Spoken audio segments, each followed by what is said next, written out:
The annual Scottish Game Fair at Scone is one of those events where people from the country get together to show the world more of what they do and who they are.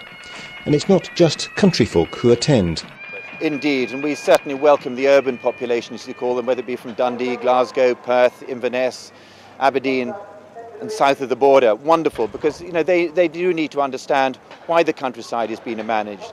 And here on the Game and Wildlife Conservation Trust stand, we do have these very clearly planned central exhibits which help them understand why moorland is being managed for grouse, but the benefits of managing it, for example, for grouse to the non-quarry species such as wader species, songbirds, many of which are in declining populations. So it's a great opportunity to inform and educate to young and old, boys and girls, as well as giving them a fun day out.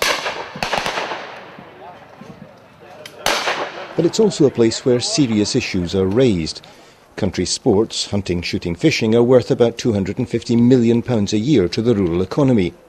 This year's unusually harsh winter has had a major impact on wildlife across the country. The winter was, as you correctly state, one of the toughest for many, many years.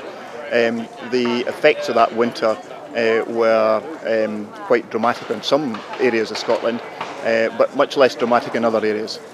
For instance, in the north of Scotland, Russia, Caithness and Sutherland, there were significant losses of red deer. 25% losses have been reported. On the west coast, on the other hand, there have been relatively low numbers of deer which have died through natural mortality or exposure. There have also been pretty significant losses in the roe population, particularly in Angus, Deeside and parts of the northeast of Scotland. And again, the impact on those populations and the revenue gained from stocking those animals is immediate. In some estates, yes, they will have lost either mature stags that couldn't make it through the winter, or in some situations hinds, normally pregnant hinds, so recruitment will be reduced. So there will have to be some reshuffling there. Grouse moor managers may have suffered as well, especially moors that didn't have a lot of deer, because the deer could then break through the hard-packed snow and let the grouse feed. In some situations we know the grouse have left the moors almost completely. If they haven't returned, obviously there won't be any stock to shoot in August. The snow got so deep that we had grouse moving off the hills in huge packs. There were stories from Kelso of them sitting up trees and people trying to feed them, but they were dropping dead after 3 or 4 days.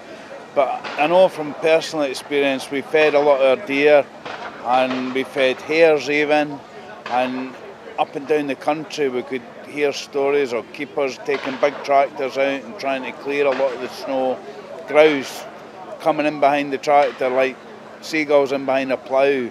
We had 7 weeks of snow and during that time, I think if we hadn't been feeding pheasants with tons of weight, because everything was coming to eat it, I think we'd have lost a hell of a lot more of our wildlife. There will be an economic impact.